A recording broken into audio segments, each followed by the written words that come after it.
everything that you're doing should have the business plan in mind. Because after all, once you close, that's what this whole thing is about. It's about managing that business plan, managing this property, operating it. So the business plan and operations are one of the most important things. If you have over $200,000 sitting stagnant in your bank, retirement account, or home equity, then you're literally losing money. On this show, you learn how to get that money working for you consistently and conservatively. Learn to grow your nest egg with your host, Shawn Winslow. Let's dive in. Welcome back to another Multifamily Monday episode. I'm your host, Shawn Winslow, and this is the Multifamily Money Podcast. What is going on, everybody? You know the drill. Coming at you, all things multifamily real estate investing every Monday. First, I hope everyone had a wonderful Memorial Day weekend.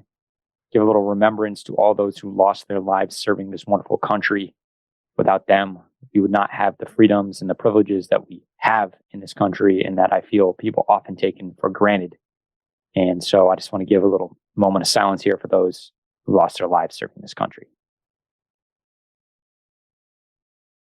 Again, thank you for those who lost their lives serving this country, and then again, for those that have served and continue to serve.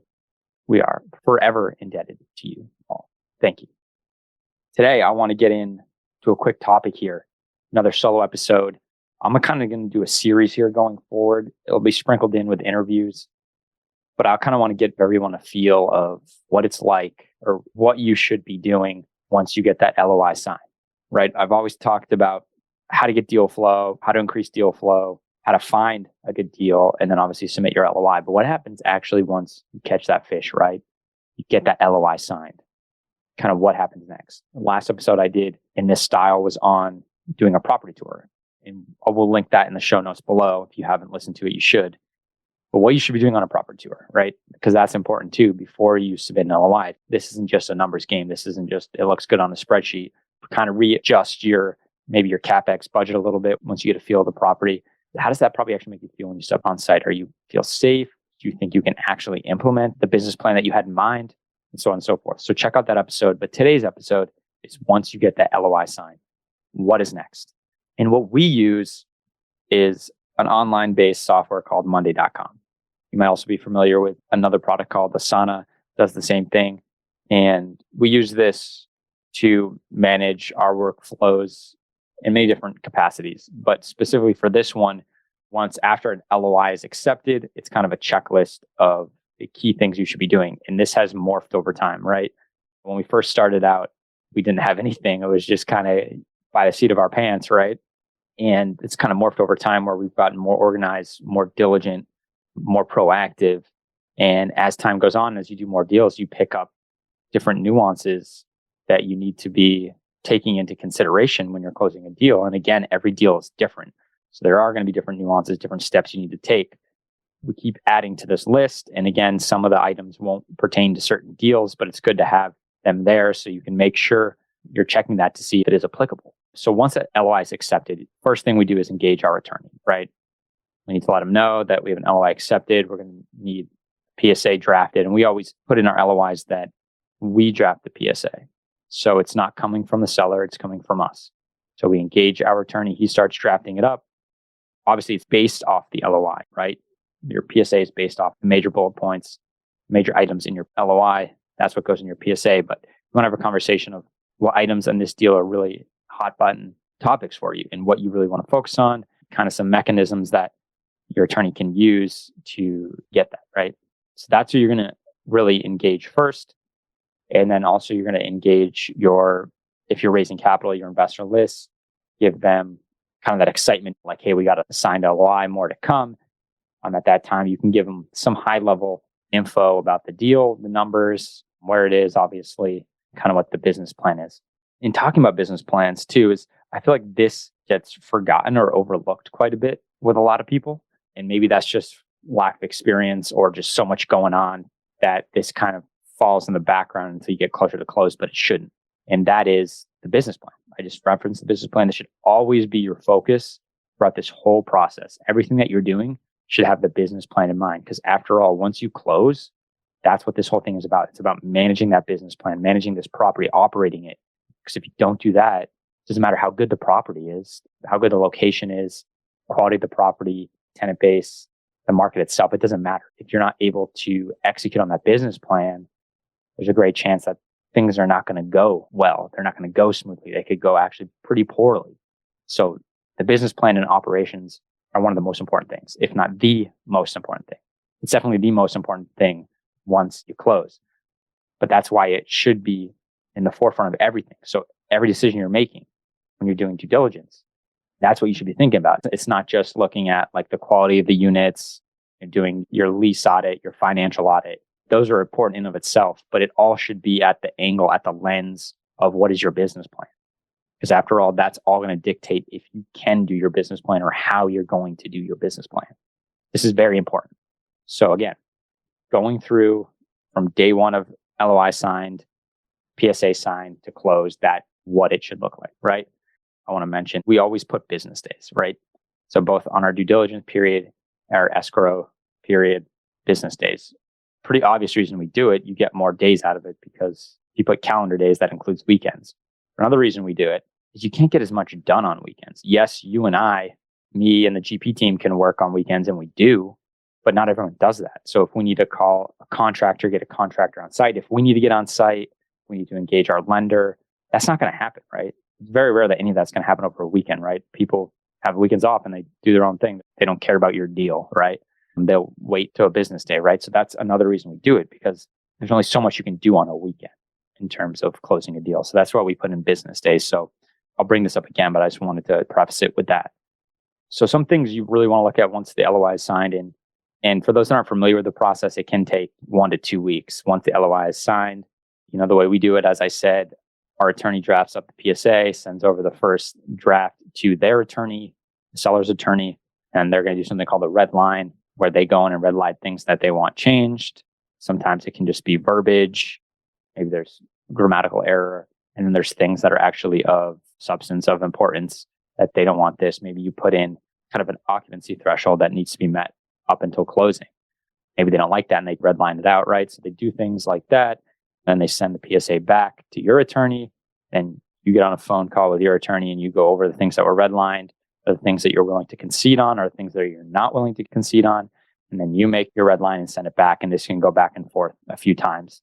Hopefully not too many, right? Costs will go up because attorneys get paid by the hour. But it'll go back and forth a few times. And again, that can take 1 to 2 weeks. And then once it's executed, meaning once both parties agree, they sign, you sign, it's executed. And then you got to get your earnest money over. And that'll be stated in the PSA how many days it is. Usually it's a couple days to get funds over, and usually it's held by a title company. And so that's another step that you need to be taking, is engaging a title company. That's usually done, at least how we do it, by our attorney. They set up with a title company. If it's a market they've done business in before, they probably have a title company that they really like working with. So they'll recommend that. If not, I would say it's up to you to find what's a good title company and ask other local investors what they use if this is a new market to you. Engage the title company. That's where you're going to wire your earnest money deposit, and then the clock ticks, right? And what I mean by that, as I referenced earlier with business days, in today's market, you're most likely not going hard from day one of signing the PSA. Unlike the last 3 years where it's super competitive and everyone, you had to go. You weren't going to be ever accepted if you didn't go hard day one of signing the PSA. Luckily, for the most part, that's in the past. I've still seen it here and there for people who really want the deal, don't want to compete on price, want to compete on terms. We'll do that. For the most part, it hasn't been necessary in the last few months, last 6+ months, more like actually 8 to 9 months. But anyways, the reason why this is important and why I alluded to the business days over calendar days before is that clock starts ticking until your money goes hard, right? So like in a recent LOI we signed, earnest money goes in and it goes hard at the end of due diligence period, which for us is generally 30 business days. So that clock starts ticking, right? So you've got 30 business days. Get everything you need to get done. You're obviously the biggest thing is get your lender in order, right? And to be cleared by the end of those 30 days. So then the money goes hard. You're getting that funding and obviously engaging your equity slice too, if you're raising it, not bringing your own money. But there's also a lot of other things to get done as well. So I'm going to more focus on kind of the due diligence aspect of it. So for those 30 business days, not necessarily what happens after that and all the raising money. I'll do another segment on that when we go over webinars, how to funnel them in to get them into your portal and so on and so forth, and how to wire them and so on and so forth. So today, let's kind of talk about the due diligence period. So at this point, you've wired the money, or the PSA is signed, you've wired the money due diligence is starting. And I recommend doing this before the PSA is signed, and that's engaging contractors you want to use. Get 2 to 3 for each kind of contractor, right? So roofer, plumber, electrician, so on and so forth, right? Get a few.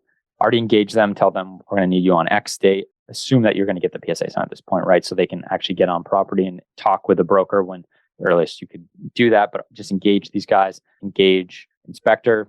Even if there's no contingent on inspection, it's important to bring an inspector in so you know, like, there's some major plumbing issues or roofing issues. If you're going to have to deal with those kind of big ticket items, foundation issues, just so you can either not go forward with it because your money hasn't got hard, or know that you're going to have to allocate extra CapEx to that. So engage them as soon as possible. Coordinate site visit. You want early access as soon as possible. And then you want to get on site, obviously, right? So what are some of the things we want to be doing here? Obviously, we want to review financial documents. So income statement, balance sheet, rent rolls, tax returns. And depending on how long they've owned the property, there's only so much you're going to get if they've only owned it for 1 to 2 years versus 5+. And obviously, if they've owned it, less, you want to understand why they're selling. Because that could be a reason maybe you don't want to buy, but you've probably, hopefully, already tackled this to an extent before you've executed the PSA. But obviously, that's still something you want to pursue further just to make sure you're comfortable with it, especially since your money hasn't gone hard. So, you do have that time. And you really want to audit all of this, right? Make sure everything is lining up, look at the utilities. So really matching the income statement. You want to do a lease audit on the rent roll, the months, how many 12-month leases, your AR reports, your accounts receivable, like what's the delinquencies and payments. And you really want to look at every single lease and make sure it matches up what they're telling you from term, obviously rate, the name, and you want to see if they have any credit background checks on these individuals. Hopefully they do. You just want to get a real picture of your tenant base and what you're dealing with. And again, within the lens of your business plan, what you need to do to achieve that. Number 2, obviously inspect property condition. This is when you're going to be on site and you want to walk through every single unit. I don't care. You want to get into every single unit. You make sure you get in every single unit. Usually there's like a buyer questionnaire before you executed the LOI. In that, I always put, we need to walk every single unit. And then if there's any questions or pushback, I allude to that buyer's questionnaire and say, I put it in this questionnaire that's what we do and what we need to do. Because that's important, right? So building property, condition of it, you want to see roofs, obviously, foundation, plumbing, electrical. HVAC's important if you're investing in warmer climates. So when we invest in the Southeast, that's a big thing. Not as big when we invest in New England because in New Hampshire, because not a lot of buildings have AC. Newer ones will, but a lot of don't. But obviously, you still want to take a look at heating because that is big in the Northeast. Take a look at the common areas. Big thing is talking with the maintenance guys. If this is a bigger unit and they have on-site maintenance, what are some of the big maintenance order requests, right? What are some of the big things that they're taking care of? And it doesn't have to be like big in terms of dollar amount or big jobs, but like frequency. Like, oh, we're getting a lot of calls on HVACs or garbage disposals. You just want to get a sense of, okay, this is something I may want to focus on in my CapEx and my renovations to alleviate those work orders. And then obviously, like I said, walk every single unit. This is really important for your business plan, especially if it's a value add play where you're renovating units. This is where you're going to come in with a fine tooth comb and see what really needs to be done in majority of the units so you can really pinpoint this number, what you need to spend in CapEx. Especially if you're using a lender that's going to finance a portion of it, they're going to want a detailed report on why, say, $500,000. Why? Where is that all being allocated to? And when you're here, you should have construction management team or contractors to really give you a solid bid. Now, it might not be the final bid, but a solid quote that is not going to change by over 5%. Hopefully less than that. Hopefully a lot less than that. Hopefully it's right on par, but not going to deviate like that. And what we do when we walk into units, and I think this is crucial just to stay organized, and this is, again, all uploaded to Monday.com in our workflow. It's also uploaded, depending on if we're using Dropbox or Microsoft OneDrive, it's all uploaded there so it can be easily accessed. When you're walking into a unit, first thing you do is you take a picture of the front door with, hopefully it has a number plate. So this is unit 10. And then you take that's the first picture, and then all pictures after that are for that unit. So then you come in, obviously take all the pictures, common area, living room, bedrooms, kitchen, bathroom, mechanicals, plumbing, all the important stuff that you can take pictures of. And then once you leave that unit, then you go to the next unit. And the first picture you're going to take, which is the next picture in your camera roll, is that front door with a number plate. So they're bookended. So you know anything after unit 10 is photos of unit 10. And then up until you get to pick the picture of unit number 11. And then anything after that is unit 11, which is a great way to stay organized. It might sound pretty obvious and intuitive after I've said that, but I've seen people that are not organized in that sense when they're doing due diligence. And it's just been a really great strategy for us. So yeah, again, we're walking every unit. If it's a bigger property, we have teams, right? So it's not like I try to see as many units as I can, but sometimes it's just not feasible. If you're doing 200 units, I try to walk every single unit, but sometimes it just won't work that way. Because sometimes I want to go in and see what's going on with the lease audit, financial statement audit, or I'm outside with a contractor. Stuff happens, right? So we have teams, and then we can tackle it really fast and then go in later and look at the photos. And we break down what we need. We're obviously taking, okay, there's 100 HVACs, 20 of them will definitely need to be replaced, 15 might need some repairs, and remaining seem pretty good for the next couple of years. And we'll just take that type of inventory so then we can go back to when we're doing our CapEx budget and really hammer that home. And same thing with the units. 20 units are going to need new front plates of the cabinets, right? They're not going to need full cabinets. 15 are going to need completely new cabinets. 10 are going to need new countertops. 75 are going to need new flooring. All are going to need new paint, so on and so forth. And you take those tallies and you come back and you can really, again, pinpoint and narrow in on what the CapEx budget is going to be.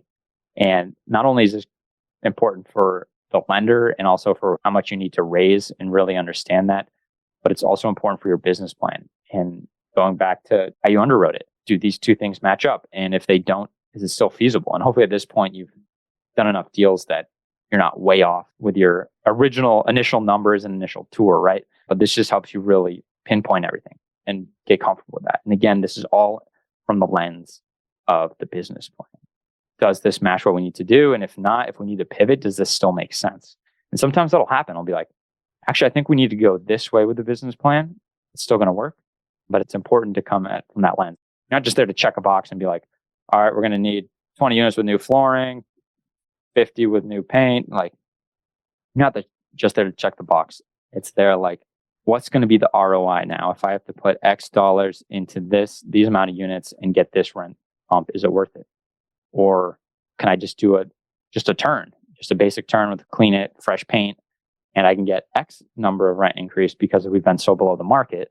Well, maybe that's a better ROI and that's the way to go. These are things you need to be thinking of when you're doing this.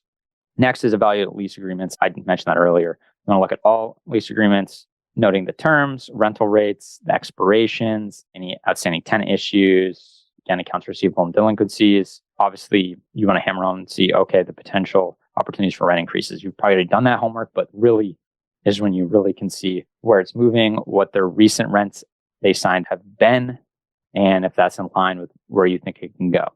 And sometimes they're just keeping it low because they want to turn over or they want to fill it up quick. So don't always take what they've recently signed is the top. It might not be. It's good to check this. Obviously, you want to be assessing market conditions, checking out the local area if you're not familiar with it. You really want to be asking both the leasing agent, the manager of the property, PM team, maintenance guys. You want to be asking them all questions like how they feel the market, how's the traffic been, and then with the maintenance guys, how the work orders, obviously. And I always ask all of them individually if they had the checkbook and they could make the decision. First, ask what's the top thing that they would want to change. And then after that, I say, okay, what's the next two? What are your top three? And then they let you know. And this is great because if it's a bigger property, their staff, they're on property every business day, right? So they know the ins and outs of the property. They know what it needs. They know what can make their life easier. So from a leasing agent's perspective, what's going to make their life easier for leasing? Property manager, obviously, what's going to improve the quality of living for the residents and the maintenance? What's going to make his life easier? So maybe there's not as many work orders, which is great because you don't have to spend as much money. So these are all important questions to be asking while you're there. Obviously, meet with property management, evaluate kind of their team and see if you want to keep them on or if you want to bring them over to yours, really kind of engage what they feel has worked, what hasn't worked, opportunities of the property, problems with the property, and just beware sometimes at this point, they get checked out, especially if they know that you're not going to be bringing them back on, they kind of check out. But it's important to still work with them, kind of engage them, reinvigorate them to an extent to make sure they're operating the property as if they weren't leaving. All very important things. And you obviously want to, with the lease agreement, you're going to assess tenant quality and retention. So it's important. You don't want high turnover, quality of tenants. Are they actually paying? Are they paying the property? Do they feel like this is their home and they want it to be a great looking property that's taken care of? That's so important. Next, review zoning and legal compliance. Obviously, your attorney's going to do this. I doesn't look up title, but really just leave no stone unturned. You don't obviously want to get into a situation where your property doesn't comply with local zoning regulations or building codes. It's just really important to stay ahead of that. And then obviously the last thing, and this has kind of been the scope of what I've been talking about, is consider what is the future potential? Does it align with your business plan? Again, this is what you should be doing from the start. While you're doing this, you should be organizing the takeover, what that's going to look like, how it's going to work, the parties that need to be involved. And you should be engaging those parties at this point all the way throughout, keeping them updated on the timeline. Any calls that need to be on with you and your team. This isn't just sign the closing docs and let's hope this goes well. This is, we're signing closing docs this day. I need you, your team, her team, his team, all ready to go on X date, X time. This is the plan. There's even times where you can ask the seller if you could actually start on your business plan ahead of time. Maybe that's renovating units. And there's definitely going to be sellers that will turn that down, but I have yet to see it. And to me, it makes no sense. If I was the seller, sure. You're going to come and put money into this property before we even close. And if you don't close, okay, I guess nice renovated units on your dime. Yeah. Now, I know this won't work for everybody, especially if you're raising some of the money ahead of the time, or if you don't have access to that capital, or if you're getting it financed, it might make it tougher. But as soon as you can start this business plan, the best. Like, it shouldn't be take over the property and then, okay, let's organize how we're going to do this. No, you've already organized how you're going to do this. So as soon as you take over the property, it's implemented that minute you walk on property. And I'll get into like what that looks like as well, like when you take it over. We're not talking about that today. But today is just more about due diligence from after that PSA is signed, wire the money, what it looks like, because that clock starts ticking.